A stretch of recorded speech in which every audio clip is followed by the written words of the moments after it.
నమస్తే. నేను మీ నరసింహ శాస్త్రి. భారతదేశంలో బంగారం ధర ₹1,00,000 దాటిపోయింది. మీరు వింటున్నది నిజమే. బులియన్ మార్కెట్లో 24 క్యారెట్ల 10 గ్రాముల బంగారం ప్రస్తుతం 1,07,000గా ఉంది. ఇక అంతర్జాతీయ మార్కెట్లో ఔన్స్ బంగారం ధర $3,500 ఉంది. ఈ రకంగా ప్రపంచంలో భారతదేశంలో బంగారం రేట్లు పెరగడానికి కారణం ఏంటి?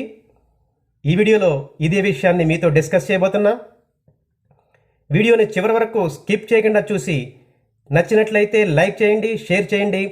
అలాగే నా ఛానల్ని ఇంకా సబ్స్క్రైబ్ చేసుకోకపోతే వెంటనే సబ్స్క్రైబ్ చేసుకుని సపోర్ట్ చేయండి. మీ అమూల్యమైన సలహాల్ని, సూచనల్ని తప్పనిసరిగా కామెంట్స్లో తెలియజేయండి. భారతీయ సాంప్రదాయం, సంస్కృతిలో బంగారం కొనడం ఒక ఆనవాయితీ. పండగైనా, వేడుకైనా, పెళ్ళైనా, ఏ రకమైన ఫంక్షన్ అయినా ప్రత్యేకంగా మనం బంగారాన్ని కొనుగోలు చేస్తాం. ఈ రకంగా బంగారం కొనడం వల్ల ఆర్థిక అత్యవసర పరిస్థితుల్లో అది మనకి అండగా నిలుస్తుంది, ఆర్థిక రక్షణగా నిలుస్తుంది. ఇదే సూత్రాన్ని దేశాల్ని పరిపాలించే ప్రభుత్వాలు, బ్యాంకులు, అలాగే పెద్ద పెద్ద కార్పొరేట్ సంస్థలు కూడా ఈ సూత్రాన్ని అమలు చేస్తూ ఉంటాయి. ముఖ్యంగా తమ పెట్టుబడుల్ని బంగారంలో పెడుతూ ఉంటాయి. ప్రపంచవ్యాప్తంగా అనేక దేశాలు బంగారం నిల్వల్ని కలిగి ఉన్నాయి. ముఖ్యంగా అగ్రరాజ్యం అమెరికా ప్రపంచంలోనే అత్యధిక బంగారం నిల్వలు కలిగి ఉన్న దేశంగా మొట్టమొదటి స్థానంలో నిలుస్తోంది. అమెరికా దగ్గర 8,800 మెట్రిక్ టన్నుల బంగారం ఉంది. ఇక రెండవ స్థానంలో జర్మనీ 5,500 మెట్రిక్ టన్నుల బంగారాన్ని కొనుగోలు చేసింది. ఇక మన భారతదేశం దగ్గర ప్రస్తుతం 880 మెట్రిక్ టన్నుల బంగారం ఉంది.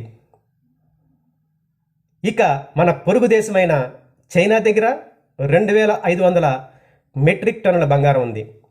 ఈ రకంగా అన్ని దేశాలు ఆర్థిక పరిస్థితుల్ని ఎదుర్కోవడానికి బంగారాన్ని నిల్వ చేసుకుంటూ ఉంటాయి, బంగారాన్ని కొనుగోలు చేస్తూ ఉంటాయి.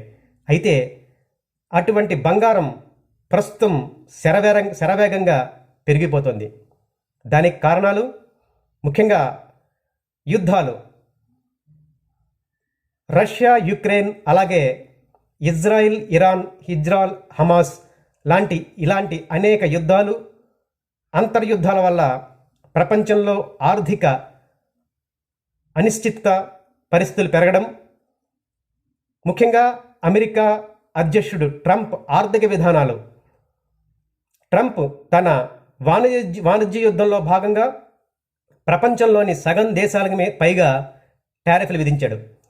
ఈ రకంగా టారిఫ్లతోటి ప్రపంచ దేశాల ఆర్థిక వ్యవస్థల్ని పూర్తిగా తారుమారు చేస్తున్నాడు. ఈ రకంగా ప్రపంచంలోని ఆర్థిక వ్యవస్థలు తమ అభివృద్ధిని కోల్పోవడం అన్ని దేశాల మీద, ముఖ్యంగా అమెరికా మీద కూడా ప్రభావం చూపుతోంది. దీని కారణంగా యుఎస్ డాలర్ పతనం అవుతుంది. ఈ రకంగా యుఎస్ డాలర్ పతనం అవడం వల్ల కూడా ప్రపంచంలోని అనేక దేశాలు బంగారం మీద పెట్టుబడి పెడుతున్నాయి. సాంప్రదాయంగా అన్ని దేశాలు అమెరికా ప్రభుత్వం ఇష్యూ చేసే గవర్నమెంట్ బాండ్లలో పెట్టుబడి పెడుతుంటాయి. వీటినే ట్రెజరీ బిల్స్ అని కూడా పిలుస్తుంటారు. అంటే అమెరికా సెంట్రల్ బ్యాంక్ ఈ ట్రెజరీ బిల్స్ని ఇష్యూ చేస్తుంది. ప్రపంచంలోని అనేక దేశాలు తమ పెట్టుబడుల్లో సురక్షితమైన మార్గంగా అమెరికా సెంట్రల్ బ్యాంక్ ఇష్యూ చేసే ఈ బాండ్లను కొనుగోలు చేస్తారు. అయితే ప్రస్తుత పరిస్థితుల్లో యుఎస్ డాలర్ పతనం అవుతోంది. దీంతో ఈ ప్రభుత్వాలు ఈ బాండ్స్కి ఆల్టర్నేటివ్గా బంగారం కొనడం మీద కాన్సన్ట్రేట్ చేస్తున్నాయి. ఇది కూడా బంగారం పెరుగుదలకి ఒక కారణంగా నిలుస్తోంది. అయితే ఫ్యూచర్లో ఈ బంగారం రేట్లు మరింత పెరిగే అవకాశం ఉంది. దానికి కారణం అమెరికాలో వడ్డీ రేట్లు. ప్రస్తుతం అమెరికాలో వడ్డీ రేట్లు ఎక్కువగా ఉన్నాయి. దీంతో ప్రభుత్వాలు అమెరికా ప్రభుత్వం ఇష్యూ చేసే బాండ్లు కొనుగోలు చేసినట్లయితే రిటర్న్ ఆన్ ఇన్వెస్ట్మెంట్ ఎక్కువగా ఉంటుంది, ఇంట్రెస్ట్ రేట్లు ఎక్కువగా ఉండడం వల్ల. అయితే ప్రస్తుతం అమెరికా ప్రభుత్వం దాని సెంట్రల్ బ్యాంక్ని ఇంట్రెస్ట్ రేట్లు తగ్గించమని డిమాండ్ చేస్తోంది. దీనికి కారణం అమెరికా ప్రభుత్వం అమెరికాలో ఆర్థిక అభివృద్ధిని ఎక్కువ చేయాలని ప్రయత్నించడం, దీనిలో భాగంగానే ఇంట్రెస్ట్ రేట్లు తగ్గించమని సెంట్రల్ బ్యాంక్ని కోరుతోంది. ఈ రకంగా సెంట్రల్ బ్యాంకు ఇంట్రెస్ట్ రేట్లను తగ్గిస్తే రిటర్న్ ఆన్ ఇన్వెస్ట్మెంట్ తగ్గిపోతుంది. దీంతో ప్రపంచంలోని అనేక ప్రభుత్వాలు, సెంట్రల్ బ్యాంకులు, అలాగే కార్పొరేట్ సంస్థలు అమెరికా ప్రభుత్వం ఇష్యూ చేసే బాండ్లను కొనుగోలు చేయడం మానేస్తాయి. దానికి ఆల్టర్నేటివ్గా బంగారం మీద ఇన్వెస్ట్ చేయడం ప్రారంభిస్తాయి. ఈ రకంగా అమెరికా సెంట్రల్ బ్యాంక్ ఇంట్రెస్ట్ రేట్లను తగ్గిస్తే దాని ప్రభావంతో బంగారం మీద ప్రభుత్వాలు, ఇతర సెంట్రల్ బ్యాంకులు ఇన్వెస్ట్మెంట్ చేసి బంగారం మరింతగా పెరగడానికి కారణమవుతాయి.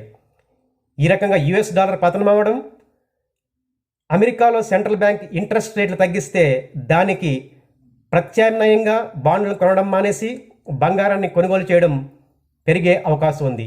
ఈ రకంగా ఫ్యూచర్లో కూడా ఇంకా బంగారం పెరిగే అవకాశం ఉంది. అయితే ఏ కారణం చేతైనా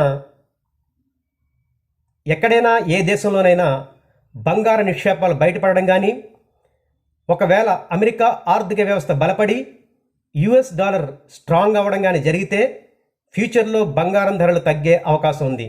అయితే ప్రస్తుతం ఇటువంటి పరిస్థితులు కనుచూపు మేరలో కూడా కనిపించట్లేదు.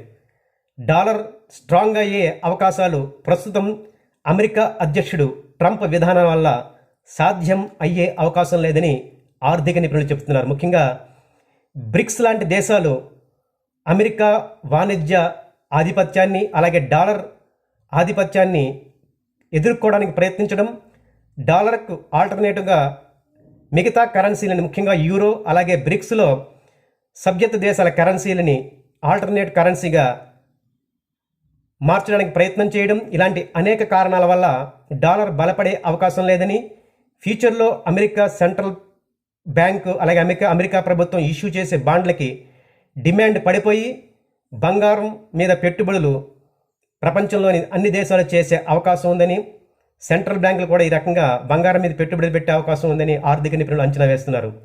ఇదే జరిగితే ఫ్యూచర్లో బంగారం మరింత ఖరీదుగా మారే అవకాశం ఉంది.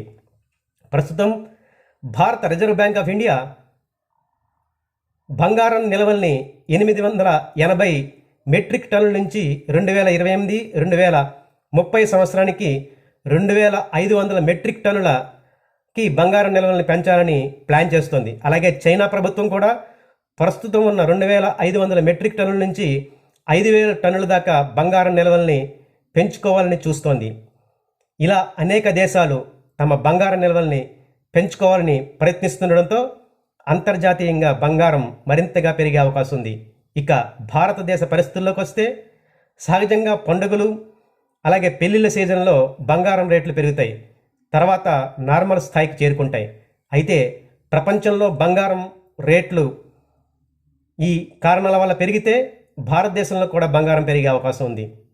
సో ఫ్యూచర్లో బంగారం ఎప్పుడూ బంగారమే. సో మిడిల్ క్లాస్ పర్సన్స్ బంగారం కొనడం మీదే ఎక్కువ కాన్సన్ట్రేట్ చేయడానికి బంగారానికి ఇంత కథ ఉంది. ప్రభుత్వాలు కూడా ఈ రకంగా ఇదే సూత్రాన్ని పాటిస్తూ బంగారం నిల్వల్ని పెంచుకోవడం ద్వారా బంగారంగా మారబోతున్నాయి. Thank you.